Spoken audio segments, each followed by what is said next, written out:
अस्सलाम वालेकुम बिलाल भाई। बिलाल भाई आजकल गोश्त का क्या रेट चल रहा है?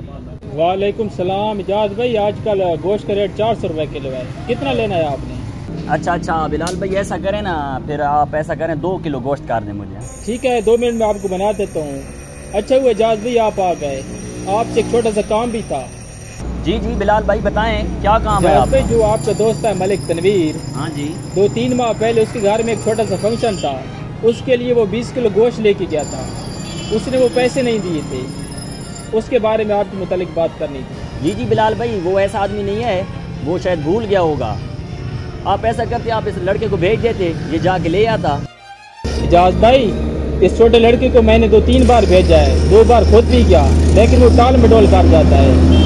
आपको इसलिए कहा है, आप उसके करीबी दोस्त हैं। जी बिलाल भाई, कोई मसला नहीं है, मैं अभी उससे जाके बात करता हूँ, वो आपको पैसे दे देगा। ठीक है?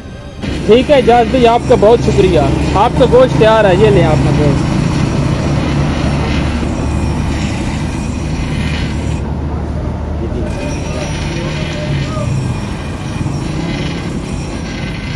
शुक्रिया भाई। मलिक साहब, आपके नाम एक पैगाम आया है। मैं गया था बिलाल के पास गोश्त लेने, कुछ बकाए जात थे आपके, वो तो आप उसको दे दें। जी जाज भाई, हमने उनका बिल्कुल 10,000 रुपये देना है, और आजकल हालात ने टफ चल रहे हैं। क्या बताऊं मलिक साहब, अभी पिछले महीने तो आपकी 30 लाख की कमेटी निकली है, और आपने इतनी बड़ी गाड़ी भी ले ली है, और उस गरीब को आप अपना 10,000 रुपये नहीं दे सकते? जब मेरे पास पैसे आएंगे तो मैं रकम लौटा दूंगा। मलिक साहब, जिंदगी मौत का पता नहीं है, आप जल्द अज जल्द अपना कर्ज उतारें। मैं भी मरने वाला थोड़ी ही हूँ, मैं कुछ अर्से के लिए बाहर जा रहा हूँ, फिर वापसी पे आपसे मुलाकात होगी। इजाज भाई, मैंने आपको एक छोटा सा काम कहा था, लगता है आपने वो काम अभी तक नहीं किया, क्योंकि मलिक तनवीर ने अभी तक मेरे पैसे नहीं लौटाए। बिलाल भाई, लगता है आपको मालूम नहीं है, मलिक तनवीर साहब तो अब इस दुनिया में नहीं रहे, वो तो वफात पा चुके हैं। क्या मलिक तनवीर इस दुनिया में नहीं रहे? तो फिर मेरा कर्ज कौन उतारेगा? हाँ बिलाल भाई, मलिक साहब अब इस दुनिया में नहीं रहे, और हो सके तो आप उसे अपना कर्ज माफ कर दें, ताकि उसकी आखिरत संवर जाए। इजाज भाई, नहीं, मैं माफ करने वाला नहीं हूँ, क्योंकि दुनिया में उसने कर्ज देने के लिए मुझे बहुत जलील किया है। आखिरत के दिन मैं उसका गिरबान पकड़ूंगा। पर बिलाल भाई, बार कुछ नहीं इजाज भाई, मैं अब जा रहा हूँ।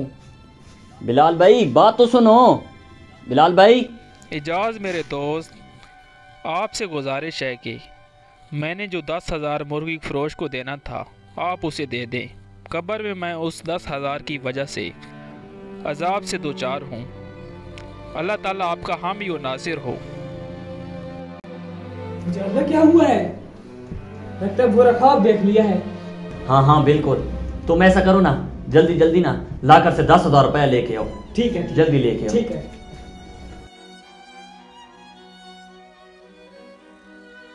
अस्सलाम वालेकुम बिलाल भाई। वालेकुम अस्सलाम। माजरत इजाज भाई, अगर आप गोश्त लेने आए हैं, गोश्त तो खत्म हो गया है।